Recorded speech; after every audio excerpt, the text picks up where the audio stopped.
Flashback. Hello everyone, আসসালামু আলাইকুম। আশা করছি সবাই অনেক বেশি ভালো আছেন অ্যান্ড আমিও অনেক ভালো আছি আলহামদুলিল্লাহ। তো আমার ব্লগটি কেমন লাগে অবশ্যই কিন্তু কমেন্টস করে জানাবেন। তো আজকে এখন আমি সকালে উঠে বিছানাটা গুছিয়ে নিচ্ছিলাম, তারপর সব কিছু গোছানোর পর আব্বু বাজার থেকে মাছ এনেছিল, তাও একটু বড় বড়। তো ওইগুলা কাটতে গিয়ে আজকে আমি হাত একদম কেটে ফেলেছি।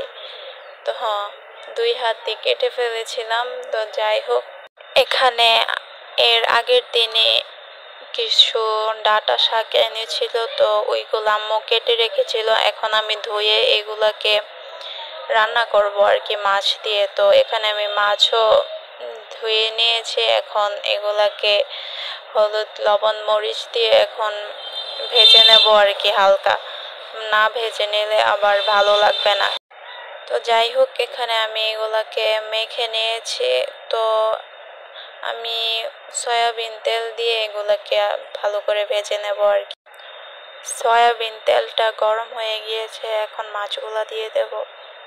তো আমার ভিডিওগুলা কার কাছে কেমন লাগে অবশ্যই কিন্তু কমেন্টস করে জানাবেন। তো আমার মাছও ভেজে নেওয়া হয়ে গিয়েছে। এখানে আমি রান্না করার জন্য পেঁয়াজ দিয়ে দিয়েছি। তো এখন সব মশলা দিয়ে দেব আর কি, রসুন দিয়ে দিয়েছি।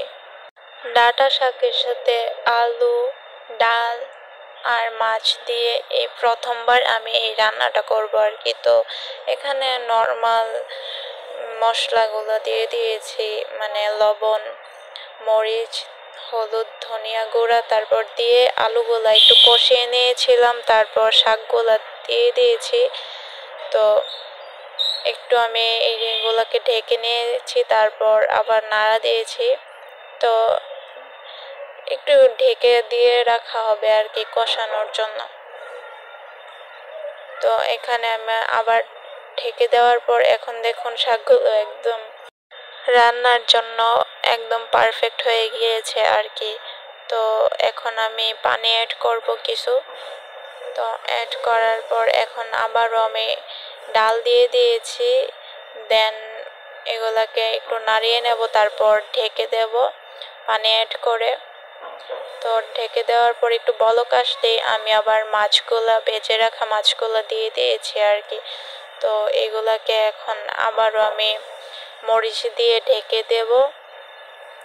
তো এদিকে আবার আমি ছোলা ভেজে নেওয়ার জন্য সব কিছু দিয়ে দেব, পেঁয়াজ, টমেটো, তারপর রসুনের পেস্ট, লবণ, তেজপাতা, এগুলো দিয়ে দেব। ছোলার রেসিপি কিন্তু সবাই প্রায় পারে আর কি। তো এখানে আমি আর কোনো রেসিপি শেয়ার করব না। তো আমার ছোলাও ভেজে নেওয়া হয়ে গেছে। এদিকে আবার আমি শরবত বানিয়ে নেব, তার জন্য লবণ, চিনি, ট্যাং দিয়ে দিয়েছি আর কি। তো এদিকে আমার শাকও রান্না হয়ে গিয়েছে। আমার শাক রান্নাটা কিন্তু মাশাআল্লাহ অনেক বেশি সুন্দর হয়েছে অ্যান্ড খেতেও অনেক মজা হয়েছিল। তো এখানে আমি পেঁয়াজও রান্না করে নিচ্ছিলাম আর কি। তো এদিকে আবার আমি বেসনটা করে নেব। তো বেসনের জন্য আটা, বেসন এগুলো তো সবাই দিয়ে দেয়, তারপর দিয়ে দেয় বেকিং সোডা। তারপর এখানে আমি সব মশলা দিয়ে দেব, যেমন আদা পেস্ট করা, রসুন, লবণ, তারপর হলুদ, ধনিয়া গুঁড়া, একটু হালকা জিরের গুঁড়া আর একটু মরিচের গুঁড়া, এগুলো দিয়ে এখন পানি দিয়ে এটাকে মিক্স করে নেব। তো এই যে আমি মিক্স করে নিচ্ছিলাম আর কি। তো অন্যদিকে আমার পেঁয়াজগুলোও ভেজে নেওয়া হয়ে গিয়েছে।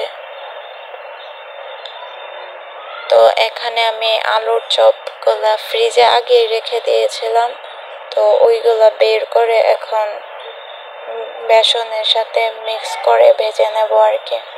আমার ভিডিওগুলো আপনাদের ভালো লাগলে ইউটিউব থেকে দেখে থাকলে অবশ্যই চ্যানেলটিকে সাবস্ক্রাইব করে দেবেন, আর ফেসবুক থেকে দেখে থাকলে অবশ্যই আমার পেজটিকে ফলো করে দেবেন। এখানে আমার আলুর চপগুলো ভেজে নেওয়া হয়ে গিয়েছে সবগুলো, আর বেগুনিগুলো ভেজে নেওয়া হয়ে গিয়েছে। তো আমার বেগুনিগুলো সুন্দর হয়েছে মাশাআল্লাহ, আলুর চপগুলোও সুন্দর হয়েছে। তো ভিডিওটা আর বেশি লং করব না, এই ভিডিওটা এই পর্যন্তই, আর নেক্সট ভিডিওর জন্য ওয়েট করবেন। তো আজকের মতো এখানে বিদায় নিচ্ছি, আল্লাহ হাফেজ।